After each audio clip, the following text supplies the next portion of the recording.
A continuación, Noticiero Telesucesos. Clasificación A. Apto para todo público.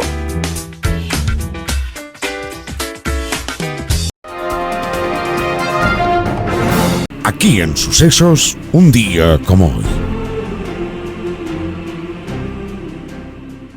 Un escritor, acosado por las deudas, se comprometió con un comerciante usurero a escribirle una novela, a cambio de algún dinero por adelantado. Si el escritor no entregaba la novela en el plazo de 6 meses, el comerciante quedaba dueño de los derechos de autor de toda la obra pasada y futura del novelista. El escritor, atrapado por la bohemia y el juego, dejó pasar el tiempo, y cuando apenas faltaba un mes, horrorizado, descubrió que el plazo se acortaba en su contra. Algunos escritores amigos le ofrecieron entregarle alguna novela no publicada para que se salvara de aquel terrible pacto que parecía perder en pocos días. Pero el escritor, que se llamaba Fedor Dostoyevsky, rechazó firmar una novela ajena y se encerró a trabajar. Para cumplir el acuerdo, contrató a la más veloz secretaria taquígrafa de la época, una agraciada joven que cumplió su trabajo con absoluta eficiencia. La noche anterior al cumplimiento del plazo, Fedor Dostoyevsky pudo cumplir con el acuerdo y entregó, por debajo de la puerta de la casa del comerciante, los manuscritos de la novela. Al día siguiente, le habló a su secretaria de una nueva novela y le dijo que el protagonista estaba enamorado de una mujer más joven y le preguntó si ella recomendaría un final con matrimonio. La joven entendió el mensaje y le dijo: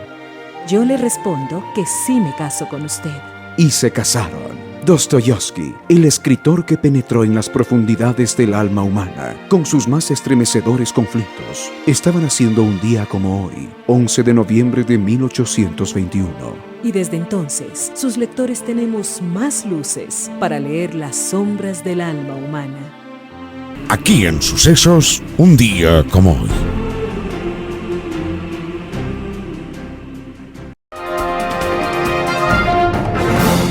Titulares. La Unión Europea y Ecuador inician negociaciones para acuerdo de inversiones sostenibles. Riesgo país se redujo a 688 puntos y la inflación de octubre es la más baja de ese mes desde el 2021. Unas 2 horas tomaría el escrutinio de la consulta popular el 16 de noviembre. Queda un día para postular a las becas Impulso Ecuador, dirigida a mujeres. Un noticiero pensado para usted porque se lo merece. Nos acercamos a la realidad desde diferentes perspectivas. Noticiero Telesucesos. Primera parte del noticiero Telesucesos con las noticias más importantes del día.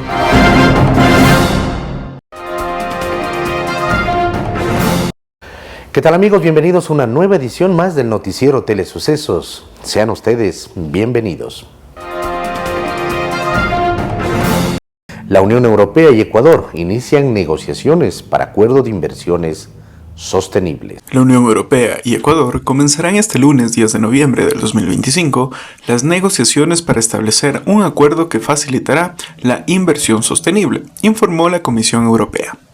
El objetivo del pacto es impulsar el desarrollo sostenible en Ecuador, creando condiciones favorables para que las empresas europeas inviertan y amplíen sus operaciones en sectores claves como la energía renovable, la digitalización, la agricultura, el transporte y la logística. Según la Comisión Europea, este acuerdo busca mejorar la transparencia del marco regulatorio, simplificar los procedimientos de autorización, reducir la burocracia y fortalecer el diálogo entre inversores y autoridades. Al mismo tiempo, garantizará que se mantengan los altos estándares laborables y medioambientales que caracterizan la inversión europea.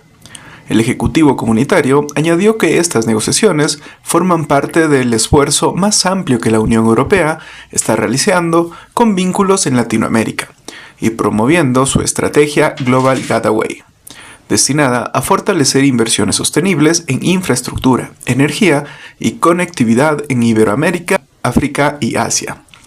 El acuerdo de facilitación de inversiones sostenibles será jurídicamente independiente, pero complementará el acuerdo comercial multipartido entre la Unión Europea y la Comunidad Andina, con el fin de consolidar una asociación económica más sólida y equilibrada. La Comisión Europea destaca que Ecuador es el primer país latinoamericano en iniciar negociaciones de este tipo con la Unión Europea. Esto refleja el interés mutuo en profundizar la cooperación económica y climática y atraer inversiones responsables que impulsen el crecimiento verde y sostenible.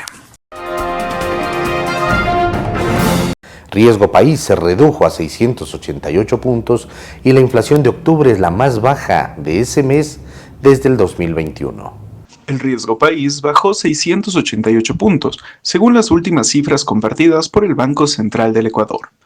El índice bajó de 693 puntos el pasado jueves 6 de noviembre y se ubicó en 688 puntos el viernes a la espera del cierre de la jornada este lunes 10 de noviembre. La reducción del índice fue resaltada por el presidente de la República, Daniel Noboa, la mañana de este lunes, al igual que la inflación de octubre pasado, que se ubicó en 1.24%, la más baja desde el 2021.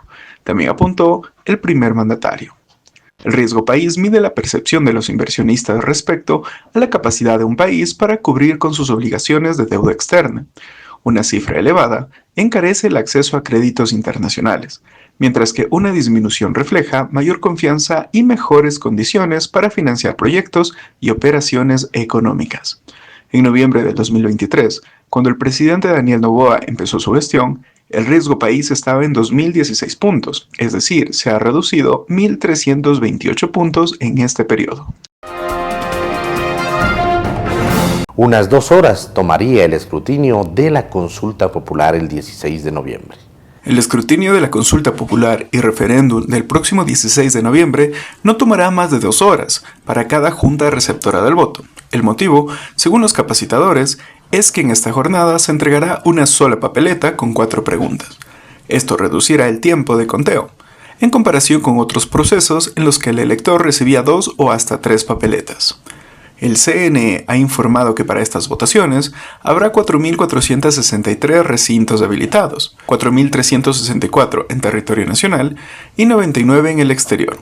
La cifra de electores habilitados asciende a 13.457.351 personas dentro del país y 481.373 ecuatorianos residentes fuera del Ecuador. Para esta cita electoral fueron seleccionados 291.080 ciudadanos que integrarán las juntas receptoras del voto. Este número incluye a quienes estarán a cargo del proceso electoral, tanto dentro del país como en el exterior. La designación se realizó el 8 de octubre con presencia de notarios públicos. En esta ocasión, el elector recibirá una sola papeleta que incluirá un total de 4 preguntas. 3 corresponden a referéndum y una a consulta popular. El voto es obligatorio para los ciudadanos mayores de 18 años y menores de 65. Es opcional para adolescentes de entre 16 y 17, personas adultas mayores a 65 años y personas con discapacidad. En el caso de no votar, el elector deberá pagar una multa equivalente al 10% del salario básico unificado. Para este proceso, esa multa se ubica en $47.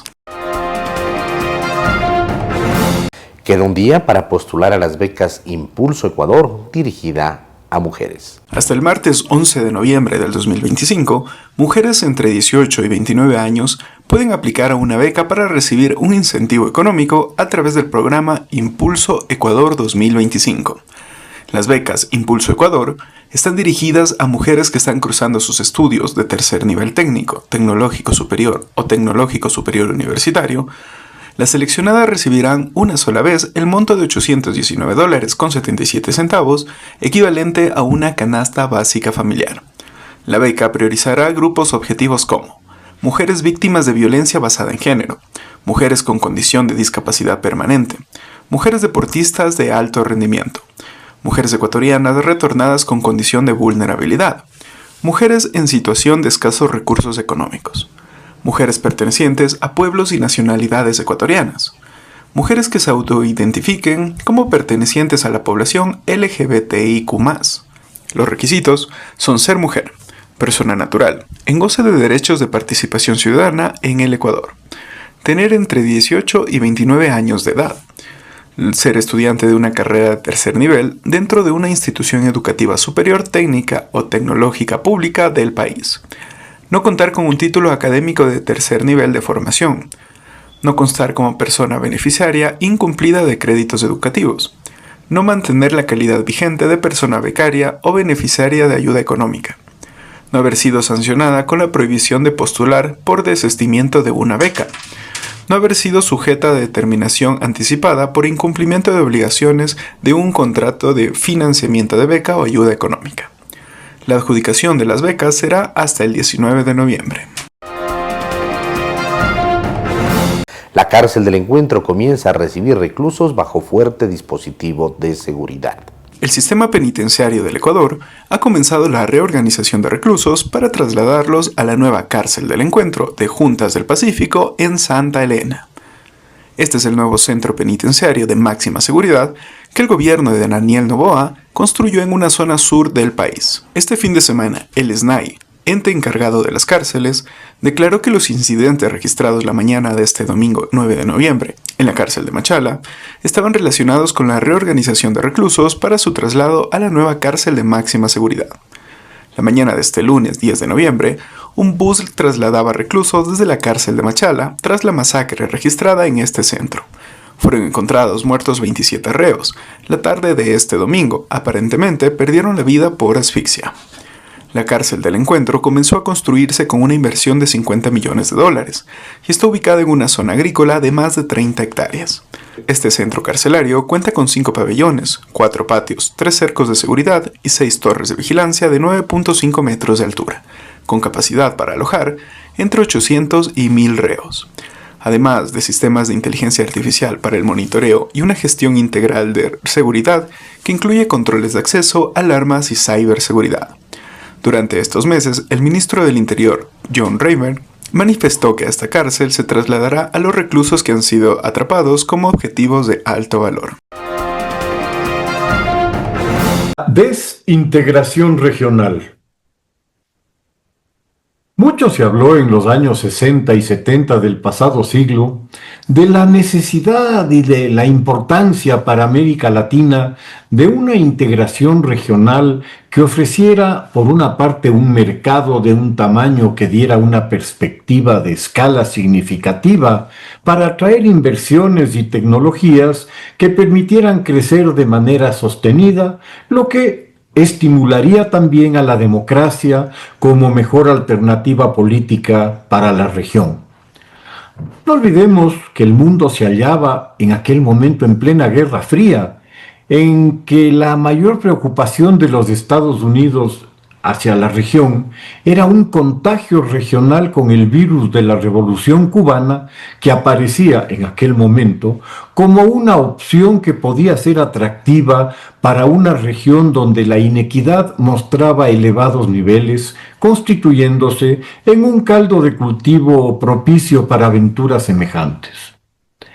Aún estaba en el futuro el desastre que el modelo soviético conduciría a Cuba y a los países donde se aplicó, en Europa Oriental, en Asia, África, incluso en las mismas repúblicas de la Unión Soviética, como quedó a la vista tras el derrumbe del Imperio Soviético y la disolución de la Unión Soviética. Programas como Alianza para el Progreso y el impulso en Latinoamérica a programas de reforma agraria que convirtieran al campesinado en dueño de sus tierras, condición que se traduciría en oposición a cualquier ataque político a su propiedad, fueron impulsadas por el gobierno norteamericano para contrarrestar los proyectos soviéticos de desestabilización de lo que se consideraba el patio trasero de los Estados Unidos. En Centroamérica primero se lanza a principios de los años 60 un tratado de integración económica regional, y a finales de esa década se funda el Pacto Andino, con similar vocación integracionista para Colombia, Ecuador, Perú, Bolivia y Chile, este último que se separa en el año 76, mientras Venezuela se adhiere en el 73 para separarse a su vez en el 2006 en protesta a la firma por parte de Perú y Colombia de acuerdos comerciales con Estados Unidos. Chávez, como solución integracionista, fundó el ALBA, destinado a un rápido ocaso por su intolerancia ideológica, y entró al Mercosur para pronto ser suspendido por la deriva antidemocrática del régimen, que nunca fue, por otra parte, ningún modelo a seguir en ese aspecto. Mercosur se había fundado en 1991 en un esperanzador momento para la democracia en la región, con la visión de integración económica para Sudamérica. El socialismo del siglo XXI, en sus diversas formas, se encargó de inutilizarlo, ideologizándolo como otra herramienta política de su proyecto. Como es fácil ver, la endémica división que históricamente ha plagado a Latinoamérica desde sus inicios tras la independencia es una constante permanente que puede tener momentos mejores, pero que se manifiesta una y otra vez, frustrando los obvios y fundados intereses para ampliar el mercado de la región, permitiendo, como ocurrió con Europa, al cabo de 1000 años de guerras y de conflictos que la desgarraron, demostrando que el sentido común y la sensatez son posibles incluso en situaciones de rencores ancestrales que afortunadamente para Latinoamérica en forma alguna se asemejan a la ferocidad de los conflictos europeos. Los últimos años han visto retroceder no solo los procesos de integración, sino incluso las relaciones entre los estados y el debilitamiento de la OEA, condenada por tener entre sus miembros a Estados Unidos y Canadá como si no fueran parte del hemisferio y los principales aportantes para su operación, con su sede paradójicamente en Washington. Resulta inexplicable que en una organización que excluye a esos dos países por no ser latinoamericanos, no lo haga con las varias repúblicas del Caribe que de latinoamericanas nada tienen, como son Jamaica, Bahamas, Grenada o Guyana, antiguas colonias británicas, o Trinidad, Tobago y Surinam, colonias de los Países Bajos, que de latinoamericanas tampoco tienen nada. El único criterio de exclusión parece ser algún resentimiento a la bonanza económica que tanto Canadá como Estados Unidos tienen dentro del mezquino pero extendido criterio de una intrínseca perversidad en la riqueza. El trasfondo ideológico ha sido determinante a lo largo del siglo XXI para la desintegración y para los conflictos interestatales ejemplificados por la política exterior mexicana puesta al servicio de la presidencia del país con AMLO y su sucesora, la señora Sheinbaum, que ha logrado enemistarse con 3 países al menos, Bolivia, Ecuador y Perú, al punto de romper relaciones diplomáticas por sus actos de intervención e injerencia en los asuntos internos de esos países, para mostrar tal vez un liderazgo en esa nebulosa esfera del socialismo del siglo XXI que ha mutado en el llamado Grupo de Puebla, dando asilo en su embajada en Quito a un delincuente, al que calificó de perseguido político, para otorgarle asilo. Asunto repetido en Perú recién con el asilo en su embajada en Lima de la ex primera ministra del golpista Pedro Castillo, luego de intervenir al darse el pintoresco golpe de estado de este con el propósito de asilarlo en la embajada. Asunto que se frustró por la intervención de la ciudadanía que bloqueó los alrededores de la embajada mexicana para no permitir la llegada de Castillo a esta. Bolivia, a su vez, rompió relaciones con México por haber sido este actor en el rescate de su coideario, autor de un escandaloso fraude electoral, el pedófilo y violador Evo Morales, otra de las luminarias del socialismo del siglo XXI.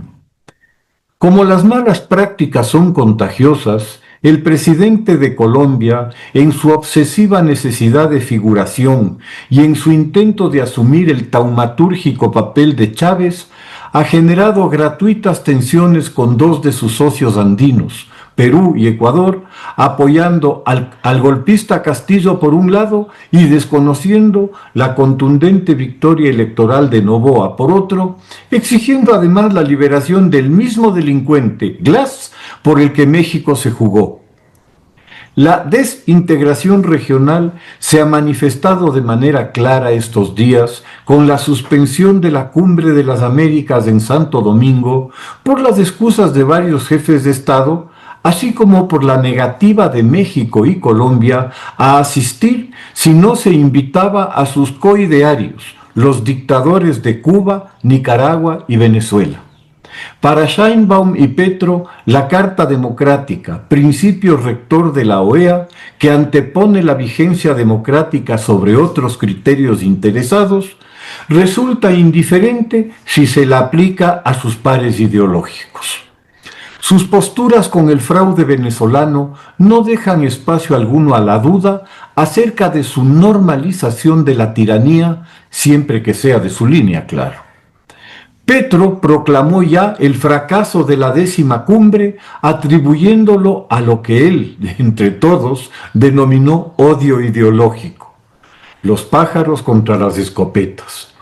En realidad, donde se produce el verdadero y estrepitoso fracaso es en la cumbre, el pasado fin de semana, de la CELAC y de la Unión Europea en Santa Marta, con Petro como anfitrión, a la que asisten a duras penas Lula y Pedro Sánchez para no dejar a Petro en la orfandad más absoluta. Las fracturas regionales vienen de lejos y con los años se han agudizado. Si Europa se unió a través de un mercado común, parecería que el camino es obvio.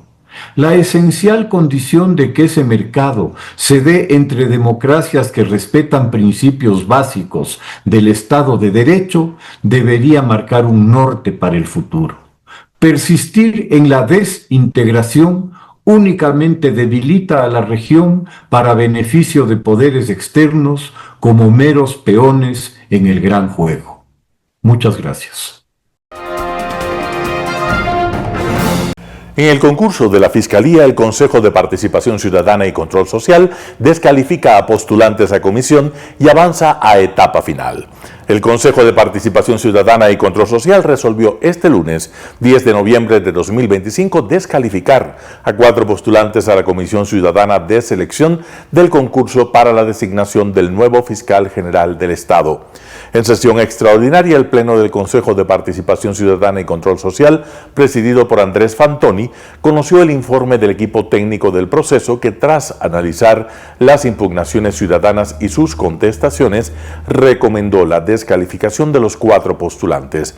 Las recomendaciones del equipo técnico fueron acogidas por el Pleno del Consejo de Participación Ciudadana, que resolvió la descalificación de José Daniel Montes de Oca Palacios, Héctor Bolívar Freire Villafuerte, Alex Leopoldo Bosques Cáceres y Edgar Joselito Argüello Saltos. Todos ellos fueron cuestionados por sus vínculos con organizaciones políticas y su participación en procesos electorales, por lo que el equipo técnico consideró válida la duda sobre su independencia para el proceso de selección y designación del próximo fiscal general. Con la descalificación de los 4 postulantes, el Consejo de Participación Ciudadana y Control Social dio por concluida la etapa de escrutinio e impugnación ciudadana de los aspirantes de la Comisión Ciudadana de Selección del concurso para fiscal general. Además, el Consejo de Participación Ciudadana y Control Social dispuso el inicio de la última etapa para la conformación de la Comisión Ciudadana de Selección, la fase de calificación de méritos de los postulantes provenientes de la ciudadanía y de las organizaciones sociales. Para la revisión de méritos, el Consejo de Participación Ciudadana dispuso además que se principalice a los suplentes del equipo técnico del concurso con el fin de presentar los resultados en el menor tiempo posible. Una vez superada esta etapa, se realizará el sorteo para designar a los integrantes de la Comisión Ciudadana. Ecuatorianos podrán viajar a trabajar legalmente a Italia tras acuerdo entre los dos países. La Cancillería ecuatoriana y la Embajada de Italia confirmaron la entrada de Ecuador en el decreto FUSI o decreto de flujos, que apunta a que profesionales ecuatorianos puedan viajar a trabajar en el país europeo en el marco de una migración formal y legal. En un evento realizado el 10 de noviembre de 2025 en Quito, autoridades de los dos países informaron que en un primer grupo viajará en los próximos días para empezar una nueva experiencia laboral. La canciller Gabriela Sommerfeld detalló que se trata de 255 profesionales, entre enfermeros y mecánicos industriales, que fueron contratados por empresas italianas. La funcionaria agregó que estas personas llegarán a Italia con un contrato laboral de 1 año con la opción de renovarlo de acuerdo a su desempeño y a la decisión de las empresas. El embajador de Italia en Ecuador, Giovanni Davoli, explicó que los ecuatorianos podrán acceder a la ciudadanía italiana si cumplen con los requisitos que exige ese país. La canciller Gabriela Sommerfeld y el embajador Giovanni Davoli dijeron que cualquier profesional ecuatoriano puede beneficiarse del decreto FUSI. Insistieron en que todo dependerá de las vacantes que ofrezcan las empresas italianas. Campaña por consulta marca agenda legislativa. Pleno y comisiones trabajan al mínimo. En la Asamblea Nacional, este 10 de noviembre de 2025 no se realizó ninguna sesión. Tras la aprobación de la sexta ley urgente presentada por el Gobierno Nacional, el Pleno ha sesionado únicamente en 2 ocasiones y solo para emitir resoluciones sin peso legal y conocer la licencia solicitada por el presidente Daniel Noboa. La ley urgente de fortalecimiento de las Fuerzas Armadas fue aprobada el pasado 23 de octubre de 2025. Desde entonces, no se ha convocado al Pleno para tratar nuevas iniciativas legislativas. Durante la primera semana de la campaña electoral por el referéndum y consulta popular 2025, 88 asambleístas solicitaron licencia, lo que implicó la principalización de sus alternos. De hecho, en la sesión del viernes 7 de noviembre se registró la primera participación del Pleno con esta nueva conformación. Más allá de las sesiones en el hemiciclo, después del feriado por el Día de los Difuntos y la Independencia de Cuenca, no se ha convocado a reuniones relevantes de las comisiones legislativas. El jueves 6 de noviembre de 2025 no hubo ninguna actividad oficial en la Asamblea y hoy, 10 de noviembre, tampoco. Cabe recordar que la campaña electoral se extenderá hasta el próximo 13 de noviembre de 2025. En ella participa el presidente Daniel Noboa, quien recibió una licencia por parte de la Asamblea desde el 9 y hasta el 13 de noviembre de 2025. Estados Unidos endurece permisos de residencia. Las personas interesadas en obtener la visa de Estados Unidos deben tomar en cuenta nuevas reglas y limitantes emitidas por el gobierno del país. Con las nuevas disposiciones, los funcionarios consulares podrán negar el documento a personas extranjeras con enfermedades crónicas como diabetes, trastornos cardiovasculares, obesidad o incluso afecciones mentales. Los extranjeros que solicitan visas para vivir en Estados Unidos podrían tener una respuesta negativa en esos y otros casos a partir de un cable enviado por el Departamento de Estado a funcionarios de embajadas y consulados, revisada por KFF Health News. Es decir, los oficiales encargados de los visados pueden declarar a los solicitantes no elegibles. El argumento es que podrían volverse una carga pública con gastos para la nación. Se incluye también la edad. Aunque las evaluaciones de salud han sido parte del proceso migratorio por décadas, esta orden subraya explícitamente que se debe considerar la solicitud del solicitante durante la decisión. No obstante, las nuevas reglas suman la lista de afecciones médicas a tomar en cuenta. A la par, el personal debe definir si los postulantes tienen medios para cubrir el precio de la atención sin el apoyo del gobierno. En Radio Sucesos estuvo Pamela Aguirre Castro, abogada constitucionalista, y da sus criterios frente a la propuesta de una nueva asamblea constituyente. Escuchemos qué es lo que dice. Respecto a, justamente, si queremos una asamblea constituyente, es Pamela Aguirre Castro, abogada constitucionalista, y nos va a dar los criterios frente a esta propuesta que ha generado mucha polémica, que ha generado muchos comentarios a favor, comentarios en contra, y bueno, ¿qué podemos decir a favor y en contra de esta propuesta? Que si bien es un riesgo, también hay quienes dicen, bueno, ¿cuándo es el momento perfecto? Porque hay quienes dicen, no es el momento ahora porque el Ecuador está polarizado, pero ¿cuándo es el momento? Los riesgos sí, siempre quizás hay riesgos.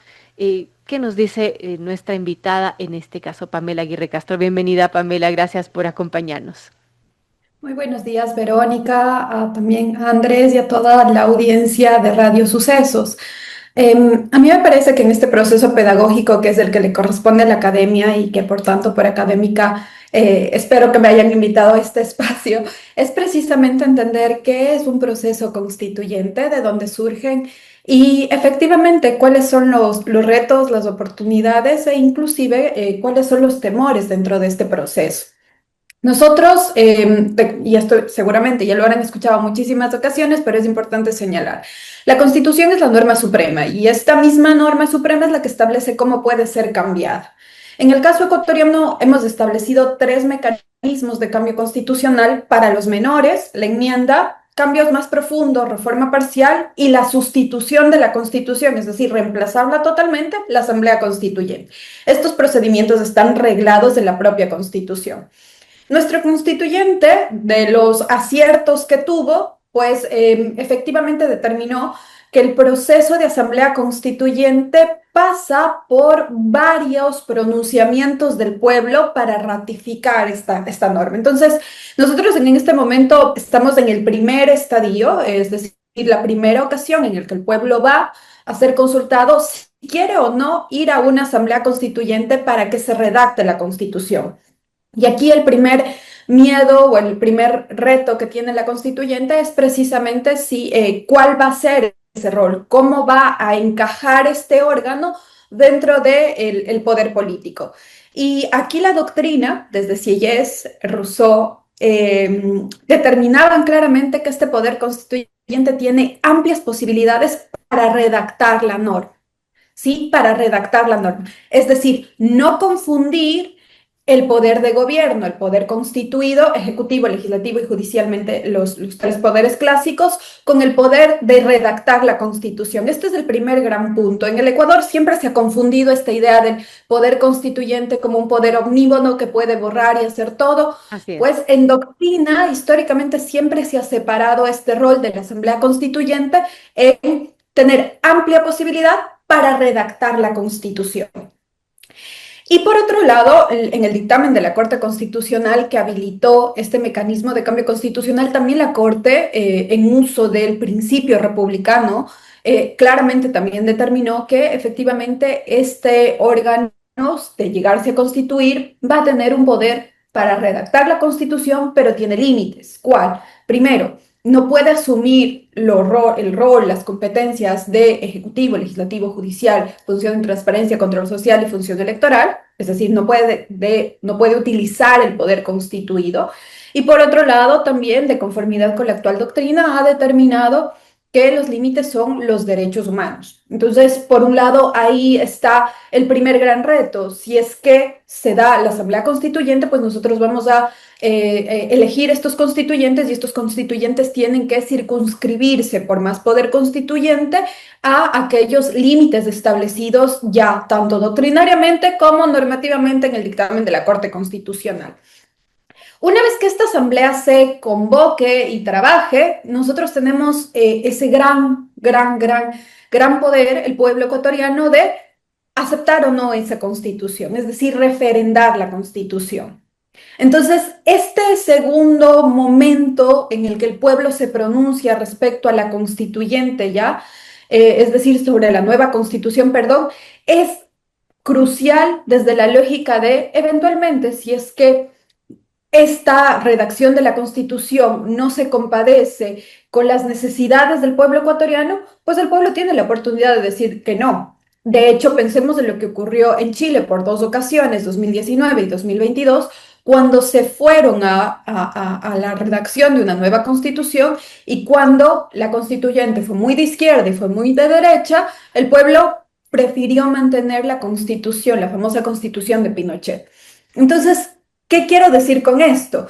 Que es un proceso largo, efectivamente, aproximadamente 18 meses nos puede tomar, pero el pueblo ecuatoriano siempre tiene la última palabra para decidir si termina o no cambiando la Constitución a propósito del referendo aprobatorio final, que será ese paso cúlmine para poder o no cambiar la Constitución. Creo que los retos son inmensos en el sentido de hacer un verdadero mapeo de cuáles son en realidad todas las deficiencias que tiene la Constitución ecuatoriana. Son 17 años de vigencia de esta Constitución y creo que es evidente que la estructura orgánica, la estructura del poder político ecuatoriano ciertamente ha resultado un desastre. Piensen ustedes en todos los problemas respecto a la contención del poder político. En un inicio, estos primeros 10 años parece ser una constitución que se presta para el autoritarismo, ¿sí? Es decir, con la cooptación del poder a propósito de este Consejo de Participación Ciudadana y Control Social. Luego de los 10 años, cuando su proponente, su ideólogo, sale del poder, es una constitución que no permite tener una gobernabilidad porque hay un entrampamiento generalmente con este Consejo de Participación, con una asamblea con pocas competencias. Es decir, la estructura de la Constitución de 2008 ciertamente no es la más adecuada para contener el poder y hacer eficaces los derechos. Ahora, doctora Aguirre, claro, vemos cómo el desastre que ha sido este experimento del Consejo de Participación Ciudadana, la mayoría de los procesos que tiene para elegir autoridades, renovar autoridades, son un desastre lamentablemente, pero no bastaba con, por ejemplo, hacer una reforma parcial para eliminar este Consejo de Participación Ciudadana, o está tan mal la Constitución actual de Montecristi que requiere un cambio profundo y requiere de una nueva Carta Magna, la nueva, la número 21 ya. Es una muy buena pregunta, Verónica. A ver, los cambios, al menos desde mi postura, yo creo que los cambios que se tienen que realizar a la Constitución están principalmente en la parte orgánica de la Constitución, lo que tiene que ver con las competencias de las funciones del Estado y con el rol del Estado en la economía. ¿Que podrían haberse realizado reforma parcial? Muchos sí, pero ¿cuál es el problema real de la reforma parcial, Verónica? El problema fáctico es que se han intentado reformas parciales desde 2019, propuestas por la ciudadanía que nunca llegaron a concretarse por falta de voluntad política, por un lado, en el caso de la Asamblea, y segundo, porque la votación es mucho más compleja. Me explico. Por cada reforma parcial, por cada artículo que usted tiene que cambiar, usted requiere una pregunta que tiene que ser votada. ¿Qué pasa si usted acepta un cambio pero no acepta los otros? Va a tener una constitución, entonces, efectivamente, conflictuada. ¿Por qué? Porque van a existir lagunas, va a ser mucho más difícil ejecutarla, habida cuenta de estas contradicciones que pueden generarse. Entonces, aunque suena bastante atractivo el procedimiento de reforma parcial, menos costoso, menos dramático para la economía, en realidad en la práctica es mucho más difícil. Luis Córdoba Alarcón, experto en seguridad y defensa, estuvo en Radio Sucesos. Habla acerca de las bases militares. Vamos con la nota. Hemos escogido el tema de las bases militares. Y bueno, la pregunta, ¿son necesarias? ¿No son necesarias? Bueno, vamos a ver qué nos dice nuestro invitado. Damos la bienvenida ya a Luis Córdoba Alarcón, experto en seguridad y defensa. Gracias, Luis, por acompañarnos. Bienvenido. Y bueno, ¿son necesarias unas bases militares? ¿Podríamos perder la soberanía, como es una de las preocupaciones que se ha expresado? Bienvenido nuevamente y gracias por acompañarnos. Lo escuchamos.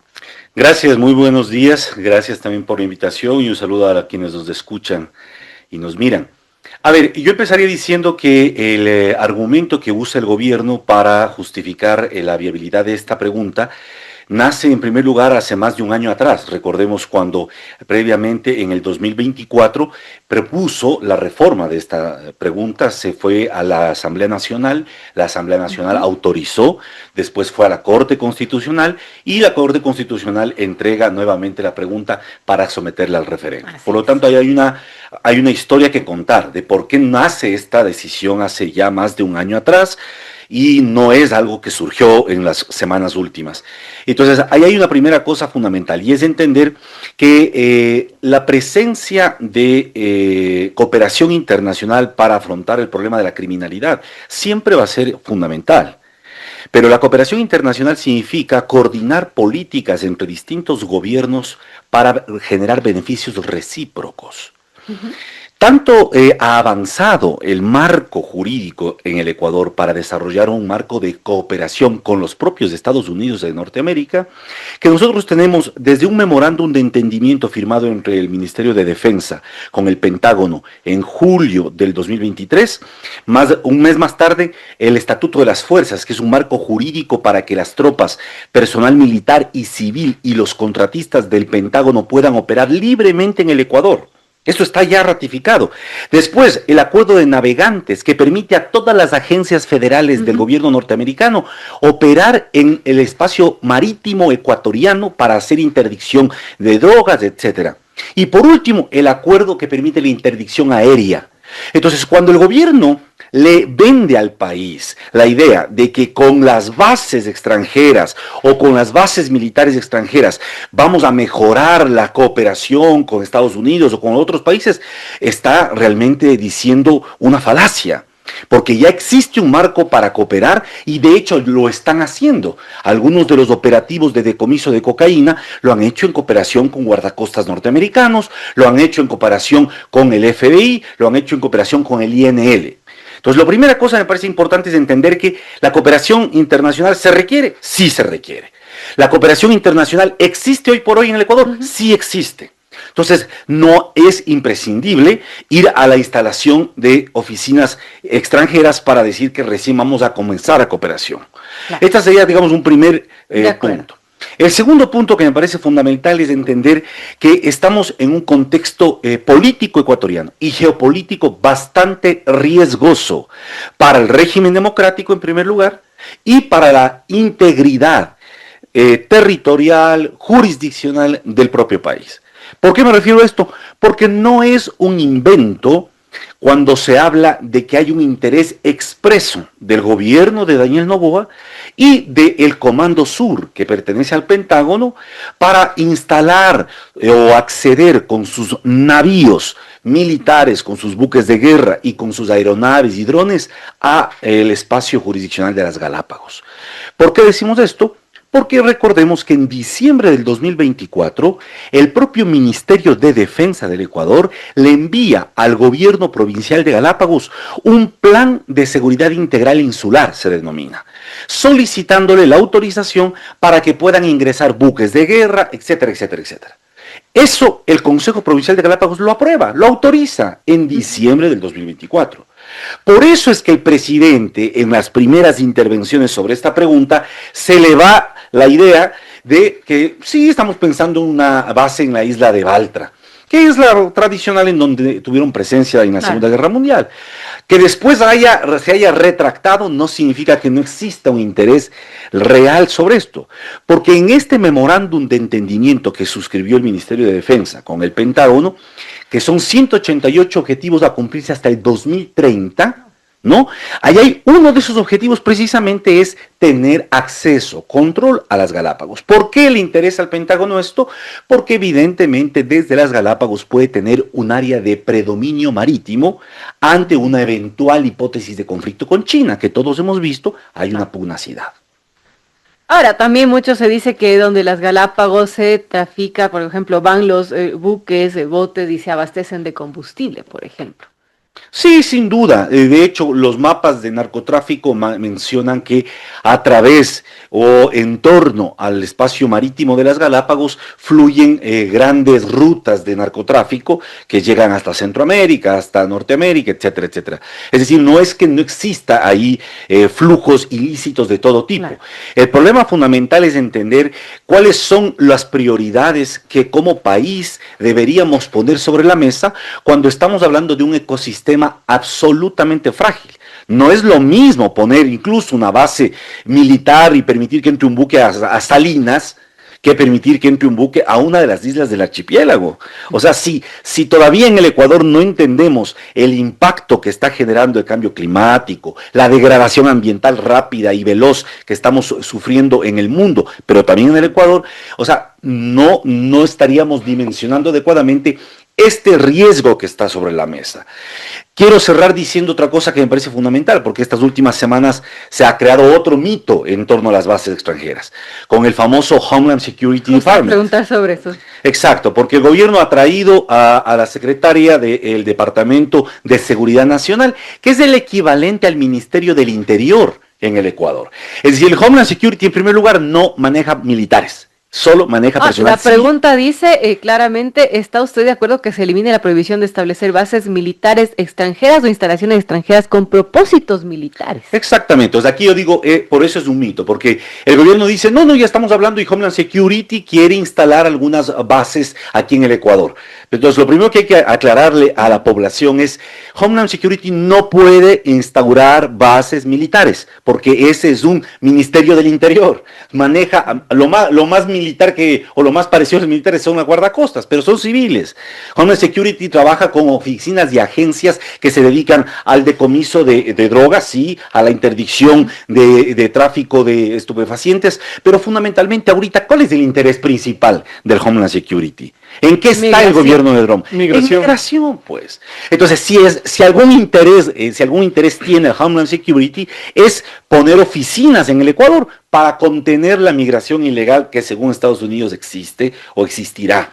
Recordemos además que en la última visita del secretario de Estado Marco Rubio al Ecuador, el gobierno de Daniel Noboa ya se comprometió en acceder a este plan de deportaciones masivas y aceptar hasta 300 migrantes de otras nacionalidades en el Ecuador, lo cual es una violación directa a todos los tratados internacionales sobre derechos humanos de migración. Rafael Ollarte, abogado especialista en Derecho Constitucional, estuvo en Radio Sucesos, dio sus criterios frente a la propuesta de una nueva Asamblea Constituyente. Vamos con la nota. Vamos con el doctor Rafael Ollarte, abogado especialista en Derecho Constitucional, quien ha considerado pues que la actual Constitución del 2008, después de más de 15 años, se ha demostrado que tiene instituciones antidemocráticas que a su criterio han propiciado la corrupción y han obstaculizado el desarrollo y la inversión extranjera, por lo que un cambio profundo es necesario. Sin embargo, nos preguntamos, ¿la clase política actual está en capacidad de manejar una eventual nueva constituyente? Bienvenido, doctor Ollarte, gracias por acompañarnos en esta mañana. Buenos días, doña Verónica. Placer estar con usted, con don Andrés, con todos los amigos de Radio Sucesos. Bueno, una pregunta con respuesta incluida, ¿no? Es bien difícil en Ecuador que en política hagamos las cosas bien. Hay que ver que la clase política actual no es de las mejores. Lamentablemente es así. Yo entiendo Como dice usted, es lo que hay. No es lo mejor, pero... Pero esperamos de que se pueda raspar un poco, porque en general la política en Ecuador ya se está reservando a gente que no tiene ningún problema que le digan de todito.com y que por lo tanto no tenga ningún problema epidérmico en que ni le arda absolutamente nada lo que la gente le termina diciendo. Y eso nos ha hecho mucho daño como país. Es decir, las personas que más o menos podrían realizar una actuación competente, en general en las instituciones democráticas ecuatorianas prefieren apartarse. Lo hemos visto en el sistema de concursos. El sistema de concursos que supuestamente establecía una meritocracia, esa mentira de la Constitución del año 2008 con el famoso Consejo de Participación Ciudadana y Control Social, en el cual supuestamente los nombramientos ya no iban a ser políticos, sino que iban a ser para los mejores, resultó, como se predijo ya en el año 2007 por parte de algunos de nosotros, en un resultado irónicamente contrario. Es decir, el más incompetente, el más incapaz, el más audaz, es el que llega a los cargos públicos y estamos en esto. Ese es un problema que hay que solventar. Ahora, lo que vamos a votar recién el día 16 es si queremos o no convocar a una asamblea constituyente. Lo demás está por verse. El presidente de la República nos ha puesto en un tuit 3 nombres. Uno, el de su mamá, para la lista nacional. Otro, el del señor Nils Olsen, que esperemos que, bueno, ya que no puede dirigir sesiones del Parlamento sin callar al resto, esperemos de que como un constituyente al menos algo lea y si llega a ese cargo, pues sepa que lo que hay que hacer es una constitución y no otra cosa. Doña Diana Salazar, de quien yo tengo el mejor de los conceptos, encabezaría Pichincha. Bueno, habrá que ver qué nos ofrecen los demás partidos y movimientos políticos. Si gana el sí el día domingo, vamos a un proceso para recién elegir constituyentes. Y en ese momento, cuando responsablemente, supongo, los ecuatorianos de una buena vez, pues puedo estar echando la culpa al resto también. Ya es muy propio de nosotros, ¿no? Errar es humano, echarle la culpa al resto es más humano todavía, parece que es por acá la cosa. Entonces aquí hay una gran responsabilidad por parte del presidente de la República y por parte de la oposición si es que gana el sí. Pero lo primero que hay que hacer es ver qué pasa el día domingo. Porque si gana el no tenemos mucho de qué quejarnos. Vea, usted tiene una constitución promesa, una constitución que para unos Yo no sé quién ha dicho esto de que alguien ha calificado esta constitución como una de las mejores del mundo. No sé quién ha hecho esa calificación. Eso me suena como cuando dicen que el himno más bonito del mundo es la Marsellesa y el segundo es el nuestro. Pero usted se va a Perú, a Chile, a Bolivia y todo el mundo tiene el mismo relato. Bueno, pero no hay concursos de constituciones. Nuestra constitución, alguien la podría considerar en blanco y negro como una buena constitución si es que se cumpliera, naturalmente. Pero usted sigue teniendo constituciones promesa, en el cual toda esa hemorragia de derechos que usted tiene ahí se cumpliera, sería una maravilla. Aquí la constitución de Zimbabue sería una maravilla si se cumplieran esas promesas. El problema es cuál. Vaya y pregúntele a la gente que tiene un problema legal. Un problema en el cual, por ejemplo, sus derechos fundamentales están en juego. ¿Cuántos años se demora ahora un proceso constitucional? Porque con la constitución anterior, que era así nomás, la del 98, un proceso constitucional se demoraba, nunca se demoraba un año con un tema de estos. O sea, ya un año era un despropósito, pues.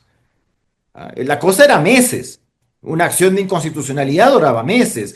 Una acción de amparo, el entonces amparo que fue reemplazado por la protección, duraba 3 meses con sentencia definitiva y dejémonos de tontear. Ahora no.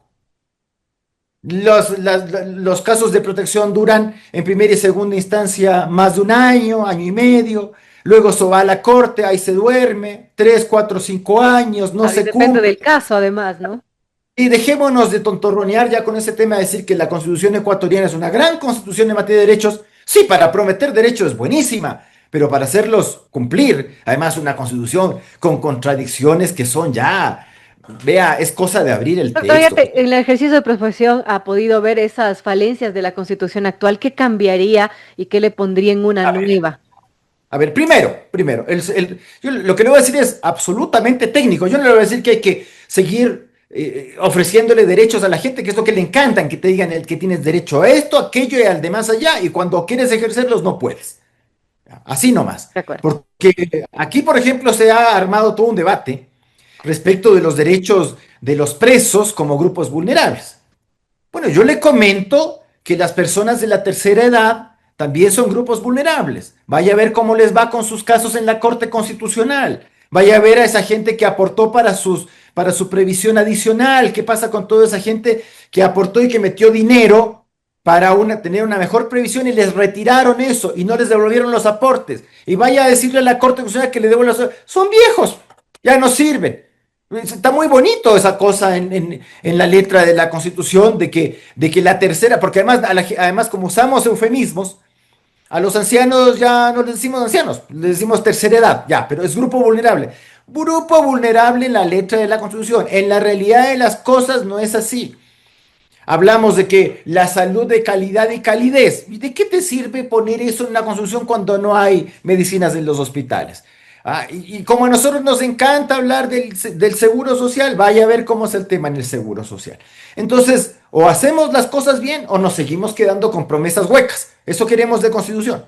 Una constitución, por ejemplo, a ver, yo puedo debatir lo que usted quiera con quien quiera sobre cualquier tema, pero lo que no es posible es que usted tenga una constitución que te diga, por ejemplo, artículo 83, número 6, los ecuatorianos tenemos la obligación de defender la integridad territorial del Estado ecuatoriano. ¿Cómo se defiende eso? ¿Con palabras? No, no es cierto. Pero el servicio militar es voluntario. 1. 2. Está prohibido el reclutamiento. Es decir, Ucrania con esto pierde la guerra. Estaría tomado hace 2 años y medio, estaría tomado Ucrania con una prohibición de reclutamiento. Y que las gentes que hacen el servicio militar voluntario no pueden ir a zonas de riesgo militar. Entonces o me quita lo uno o me quita lo otro. Pero no puede tener estas cosas que son contradictorias.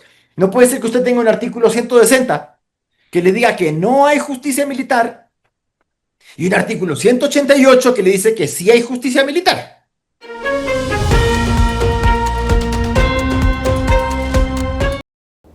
La Virgen se le ha aparecido al prófugo, artículo de Martín Pallares publicado en diario El Expreso.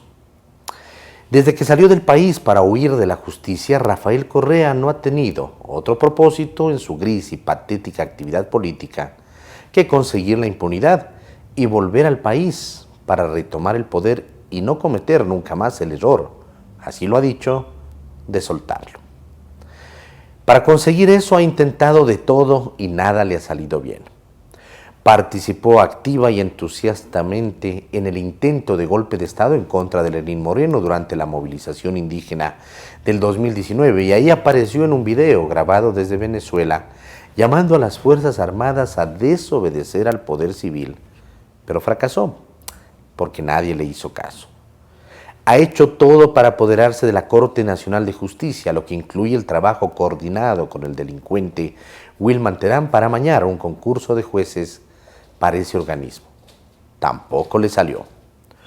Logró colocar al pelafustán de Allen Berbera en el Consejo de Participación y Control Social a la cabeza de la llamada Liga Azul para ver si podía reconfigurar las instituciones, entre esas la Corte Constitucional, que le hubieran podido garantizar su impunidad, y tampoco le funcionó. También fue partícipe del asedio al gobierno de Guillermo Lasso, al que él y otros acorralaron con la intención de forzarlo a la renuncia para ver si en las nuevas elecciones le salía algo. Y nuevamente se dio contra el piso. En realidad hizo todo esto y muchas otras cosas más que no hay cómo detallar porque el espacio de esta columna no es suficiente y no le ha salido nada. Ahora parecería que tiene que conformarse con aparecer en el ridículo almorzando con el Mashi cada 15 días. Hasta que al impentinente de Marra se le apareció la Virgen, una posible constituyente. Desde ahí podría hacer todo lo que no pudo durante al menos 8 años. Aunque dice que votará no, la verdad es que lo que más le conviene es que gane el sí.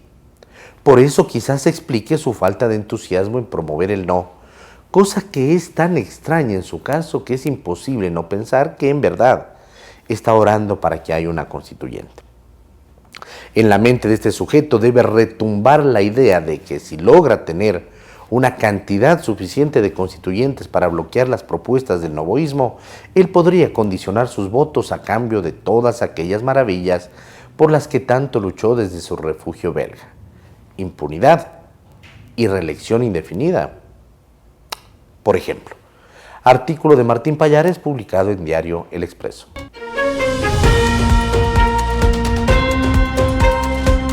La desinformación como política de gobierno. María Sol Borja, primicias. En Ecuador, la desinformación parece haberse convertido en política gubernamental, no porque falte información, sino porque sobran discursos diseñados para confundir. Ya no se trata de errores o lapsus, sino de una forma de gobernar basada en la manipulación del relato, en el control emocional de la opinión pública y en narrativas que buscan provocar indignación más que reflexión. En una entrevista, el presidente Daniel Noboa dijo: no son bases militares, la gente a veces no lee bien la pregunta, habla de bases extranjeras en referencia a la pregunta 1 de la consulta popular. Sin embargo, esta dice textualmente: ¿está usted de acuerdo en eliminar la prohibición de establecer bases militares extranjeras o instalaciones extranjeras con propósitos militares? Lo que podría parecer un desliz es en realidad otro eslabón en una cadena de declaraciones que, tras ser revisadas por verificadores independientes, resultan falsas, engañosas o inverificables. Y cada una erosiona un poco más la credibilidad del gobierno. Hace unas semanas, la ministra de Energía, Inés Manzano, aseguró que se había presentado una denuncia por tentativa de asesinato al presidente durante su visita a El Tambo, provincia del Cañar. Dijo que se lanzaron piedras y que hay signos de bala en el carro del presidente.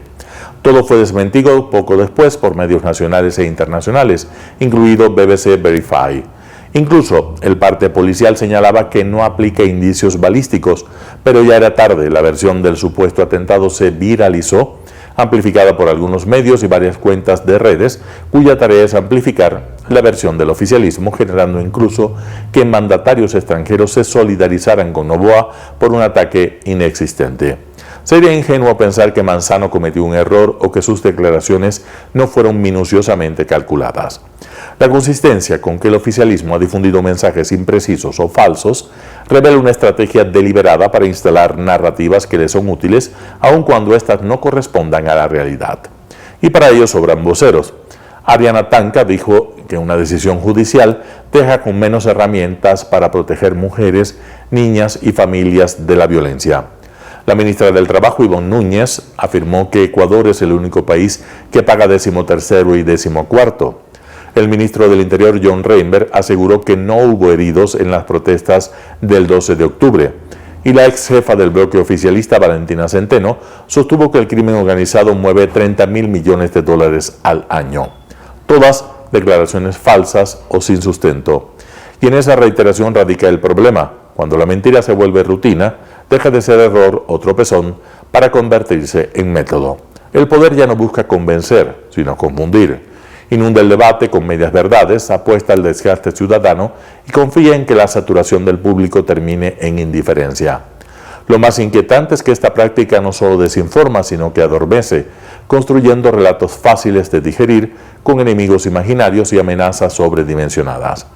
En esa narrativa el gobierno se erige como héroe y fabrica antagonistas convenientes, opositores, periodistas o voces críticas que sirven para distraer y justificar los abusos. En Teleamazonas, Noboa dijo hace unos días, si es que una mujer sana de 20 años tiene un accidente y va a un violador que lo han apuñalado 20 veces por violar a 10 niños, la prioridad la tiene el violador antes que la mujer sana. Cualquiera se indignaría ante semejante escenario, y ahí está la clave. Esa es precisamente una escena diseñada para despertar la furia colectiva, pero es falsa. No existe tal norma ni tal prioridad médica. Lo que sí existe es una intención. Sembrar la idea de que los derechos humanos protegen más al criminal que a la víctima, debilitando un principio básico en democracia. La estrategia es evidente: construir ficciones emocionales que sustituyan los hechos, provocar reacciones viscerales que anulen el pensamiento crítico y colonizar el debate público con el ruido del escándalo. Porque mientras discutimos lo que el poder dice, dejamos de cuestionar lo que el poder hace. Cuando el gobierno administra percepciones en lugar de rendir cuentas, los ciudadanos dejan de ser sujetos políticos y se convierten en público cautivo. Ya no deliberan ni exigen, solo reaccionan. El poder no teme ser fiscalizado porque cuando logra que la gente mire hacia donde él quiere, los ciudadanos dejan de ejercer su derecho a exigir cuentas y se transforman en una masa al servicio del gobierno. Dócil, servil y sin darse cuenta de que ya no defiende sus propios intereses, sino los de un caudillo. María Sol Borja, Primicias.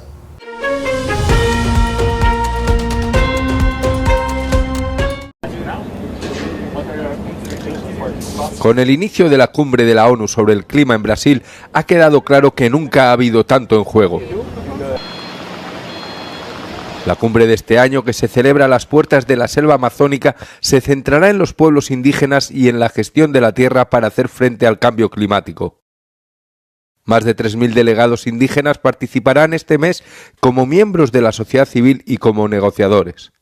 También está en el punto de mira el ambicioso Fondo Bosques Tropicales para Siempre, un ambicioso incentivo financiero defendido por el presidente brasileño Luiz Inácio Lula da Silva, que hasta el viernes ya contaba con 5.500 millones de dólares en promesas de contribuciones.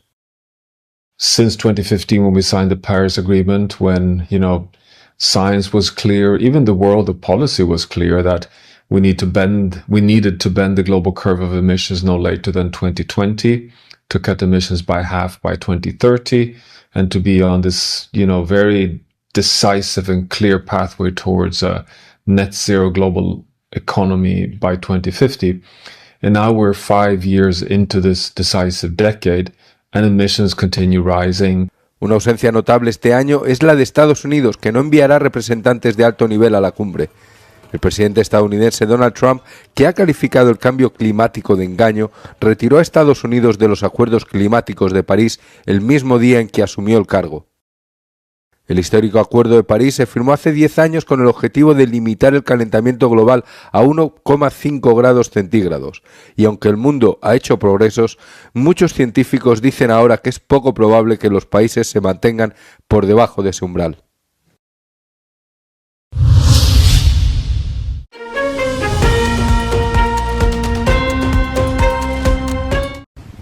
Al menos 2 personas han muerto y 1,4 millones han sido desplazadas en Filipinas, donde el supertifón Phung Wong tocó tierra a última hora del domingo. Una persona se ahogó en la provincia oriental de Catanduanes debido a las repentinas inundaciones y otra falleció en la ciudad de Catbalogan, en la provincia oriental de Samar, al derrumbarse su casa, informaron las autoridades. La tormenta tropical, con vientos de 185 km por hora y lluvias torrenciales, atravesó la capital Manila al amanecer del lunes, causando inundaciones repentinas y corrimientos de tierra a su paso. Todo esto se produce pocos días después de que el tifón Kalmaegi causara al menos 224 muertos en la región.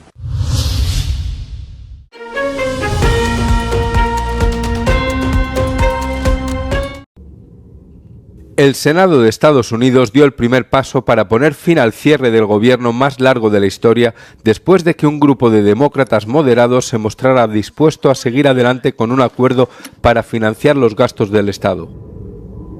En una votación tentativa celebrada el domingo, el Senado votó por 60-40 a favor de avanzar hacia la aprobación de un compromiso que no contempla una prórroga garantizada de los subsidios sanitarios, tal y como venían exigiendo los demócratas desde hace casi 6 semanas. I expect Republicans to be at the table in the next few weeks. I expect the White House to be at the table. And if they do choose not to come to the table, they can own the disastrous premium increases that will continue to rise. Ambas partes acordaron celebrar una votación en diciembre sobre la posibilidad de prorrogar los subsidios de la Ley de Cuidado Asequible, conocida como Obamacare, que finalizan este año. También contempla revertir los despidos masivos de trabajadores federales por parte de la administración Trump desde el cierre y garantizaría que todos los funcionarios reciban sus salarios atrasados.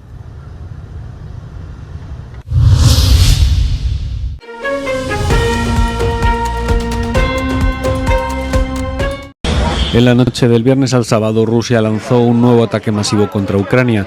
Según el presidente del país, Volodymyr Zelensky, las tropas rusas lanzaron más de 450 drones y 45 misiles. Las fuerzas aéreas de Ucrania señalaron que se registraron impactos de 26 misiles y 52 drones. En Dnipro, como resultado de la caída de un dron, un edificio de 9 pisos quedó parcialmente destruido.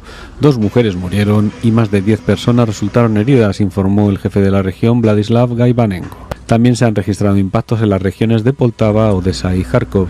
En Kiev, como consecuencia del ataque de drones rusos, se han impuesto cortes de electricidad de emergencia. Volodymyr Zelensky expresó sus condolencias a las familias de las víctimas y pidió a Occidente que aumentara la presión sobre Rusia. Los ataques rusos demuestran que la presión debe ser mayor. Cada ataque de Moscú contra el sector energético debe ser respondido con sanciones contra todo el sector energético ruso sin excepciones, declaró el presidente de Ucrania en las redes sociales. El noticiero Telesucesos es retransmitido de lunes a viernes a las 7 horas por Radio Planeta Sur 106.1 FM de la ciudad de Loja. Noticiero Telesucesos. Las opiniones vertidas en este espacio por la producción y dirección del programa son de exclusiva responsabilidad de sus autores y de quienes intervienen en ellos.